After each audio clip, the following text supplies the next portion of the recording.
দিনাজপুরের ফুলবাড়ীতে নিরাপত্তা জোরদারে বিশেষ চেকপোস্ট স্থাপন করেছে ২৯ বিজিবি। সাম্প্রতিক এক গুলিবর্ষণের ঘটনার প্রেক্ষিতে সীমান্ত ও গুরুত্বপূর্ণ এলাকায় নেওয়া হয়েছে কঠোর ব্যবস্থা। ঢাকা মোড় সহ বিভিন্ন স্থানে যানবাহন ও সন্দেহভাজন ব্যক্তিদের তল্লাশি চলছে। যে কোনো অনাকাঙ্ক্ষিত পরিস্থিতি মোকাবেলায় বিজিবি সর্বোচ্চ সতর্ক অবস্থানে রয়েছে বলে জানানো হয়েছে। বিস্তারিত থাকছে সাইমুল ইসলামের প্রতিবেদনে।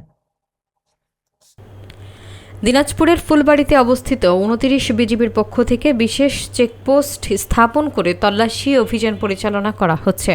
সোমবার ২২ ডিসেম্বর রাত আনুমানিক ১০টা ৫০ খুলনা মহানগরের এনসিপি নেতা মোতালেব শিকদার দুর্বৃত্তদের গুলিতে গুরুতর আহত হওয়ার ঘটনার পরিপ্রেক্ষিতে নিরাপত্তা ব্যবস্থা জোরদার করা হয় বলে জানা গেছে।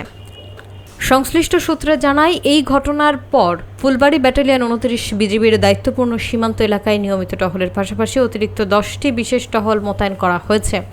এছাড়া ফুলবাড়ী উপজেলার ঢাকা মোড় শহরের গুরুত্বপূর্ণ স্থান, বিরামপুর শহর এবং মোহনপুর ব্রিজ এলাকায় মোট ৩টি অস্থায়ী চেকপোস্ট স্থাপন করা হয়েছে। এসব চেকপোস্টে যানবাহন থামিয়ে তল্লাশি চালানো হচ্ছে এবং সন্দেহভাজন ব্যক্তিদের পরিচয় যাচাই করা হচ্ছে। আইনশৃঙ্খলা পরিস্থিতি স্বাভাবিক রাখতে এবং যে কোনো ধরনের অপ্রীতিকর ঘটনার প্রতিরোধে এই তৎপরতা অব্যাহত রয়েছে। এ বিষয়ে ফুলবাড়ী ২৯ বিজিবির অধিনায়ক লেফটেন্যান্ট কর্নেল AM জাবের বিন জব্বার জানিয়েছেন, সাম্প্রতিক ঘটনার প্রেক্ষিতে ব্যাটালিয়ন সর্বোচ্চ সতর্ক অবস্থায় রয়েছে। যে কোনো অনাকাঙ্ক্ষিত পরিস্থিতি মোকাবেলায় বিজিবি প্রস্তুত আছে। নিরাপত্তা নিশ্চিত করতে এই ধরনের অভিযান অব্যাহত থাকবে বলে তিনি জানিয়েছেন।